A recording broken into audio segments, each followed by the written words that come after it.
Communication plays a dash role in the overall development of man. It can be learned by our dash efforts.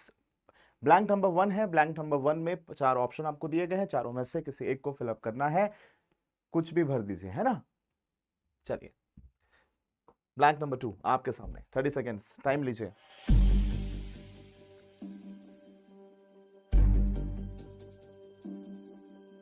Kapil लिख रहे हैं sir zero conditional वाला बता दीजिए। अभी cloze test पढ़ा रहा हूँ यार, आप मंडे वाले क्लास में आइए तो जीरो कंडीशनल का मैं कुछ एग्जाम्पल दे दूंगा। अभी तो क्लोज टेस्ट पढ़ रहा है कपिल।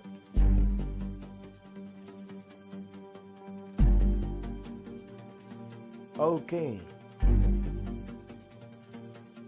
अब समय आ गया है कि ब्लैंक नंबर 3 की तरफ बढ़ा जाए। ब्लैंक नंबर 3 आपके सामने।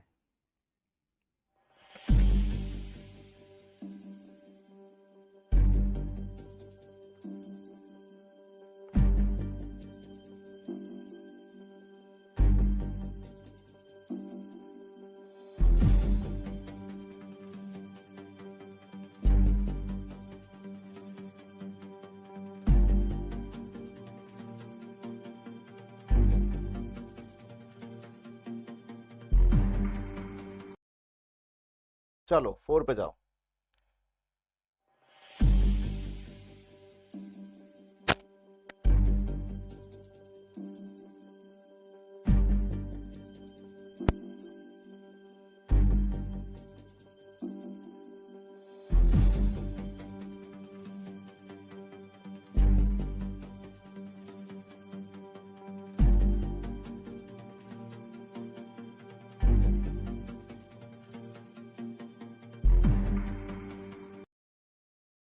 Blank number 5.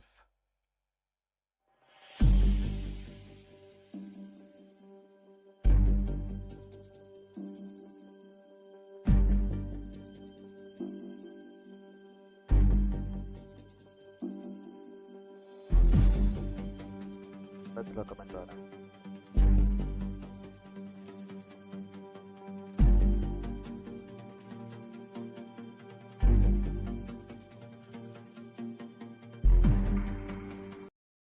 Okay, let's start the analysis. Communication plays a dash role in the overall development of man. किसी भी पर्सन के डेवलपमेंट में कम्युनिकेशन बहुत बड़ा रोल प्ले करता है। बेटर हो नहीं सकता। यदि बेटर लगता तो कंपैरेटिव डिग्री लगेगा, तो फिर देन भी होना चाहिए, किसी का किसी से कंपैरिजन होना चाहिए जनरली, तभी कंपैरेटिव डिग्री का हम यूज करते हैं। टोटल रोल ऐसा कुछ कैलकुलेशन हम कर नहीं रहे हैं, टोटल लगाने की जरूरत नहीं है। लाइफलेस का मतलब होता है निर्जीव, तो निर्जीव के मतलब है ही नहीं। वाइटल का मतलब होता है इंपॉर्टेंट, ठीक है, इंपॉर्टेंट। तो आंसर क्या होना चाहिए? ओके, तो होना चाहिए communication plays a vital role in the overall development of man. It can be learned by our dash efforts.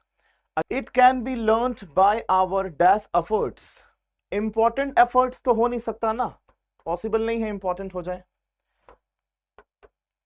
It can be learned by our dash efforts. Efforts कैसा होना चाहिए? अनक्लियर, हो नहीं सकता। कॉन्ट्राडिक्टरी का मतलब है विरोधाभास, तो विरोधाभास कैसे आएगा?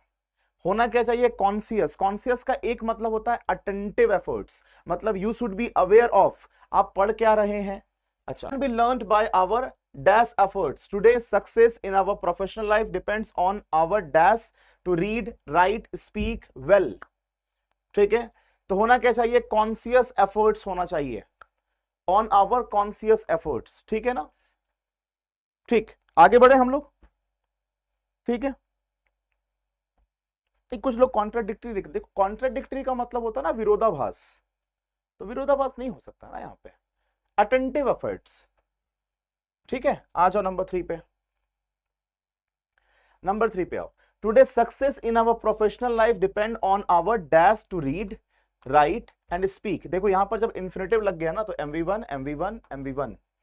वेल, अच्छा, स्पीक गुड तो हो नहीं सकता, एडवर्ब चाहिए, वेल है, सही है ना।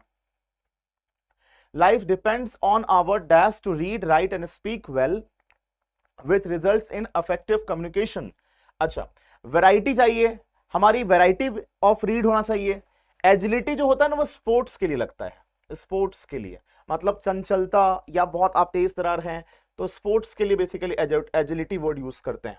फैसिलिटी हो नहीं सकता, तो ऑन आवर क्या होना चाहिए, on our ability to read, write and speak well which results in effective communication. Barriers dash communication hinder, hinder का मतलब होता है प्रिवेंट करना। अच्छा ऑप्शन, नेक्स्ट ऑप्शन ले लेता हूं, ठीक है ना। देखो आगे क्या बोल रहे हैं, on our ability to read, write and speak well which results in effective communication, barriers dash communication hinder the communication process। communication में बहुत सारे बैरियर हो सकते हैं। बैरियर्स ऑफ कम्युनिकेशन जैसे कि मान लो इमोशनल बैरियर होता है, कभी कभी कल्चरल डाइवर्सिटी के कारण बैरियर होता है, कभी कभी ऑर्गेनाइजेशनल बिहेवियर के कारण बैरियर हो सकता है, जेंडर डिस्क्रिमिनेशन भी हो सकता है ना। तो बहुत सारे बैरियर्स हो सकते हैं। तो कम्युनिकेशन, अच्छा बैरियर्स डैश कम्युनिकेशन, तो क्या होना चाहिए यहां पे, ओके कमेंट पर देखो क्या है। नहीं dear, barriers to communication, to की बात करेंगे हम, बैरियर्स टू कम्युनिकेशन, अगेंस्ट नहीं, कम्युनिकेशन का बैरियर की बात कर रहे हैं ना। हाँ मेमो लिख रहे हैं हिंडर प्रिवेंट, अरे हिंडर का तो सिनोनिम बहुत सारा हो सकता है, ठीक है ये लो लिख देता हूं, प्रिवेंट हो सकता है, ठीक है, इम्पेडिमेंट हो सकता है,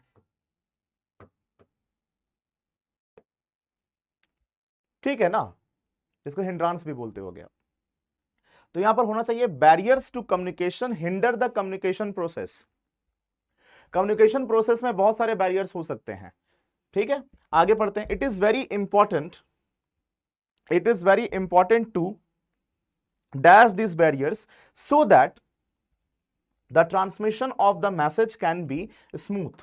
बताओ क्या करेंगे, it is very important to dash this barriers, तो हमको बैरियर्स को क्या करना पड़ेगा, खत्म करना पड़ेगा, उससे बाहर निकलना पड़ेगा, बैरियर्स को हटाना पड़ेगा। तो क्या बैरियर्स को हमको स्ट्रेंथन करना है, क्या मजबूत करना है, नहीं। क्या बैरियर्स में हमको सफल होना है, बिल्कुल नहीं।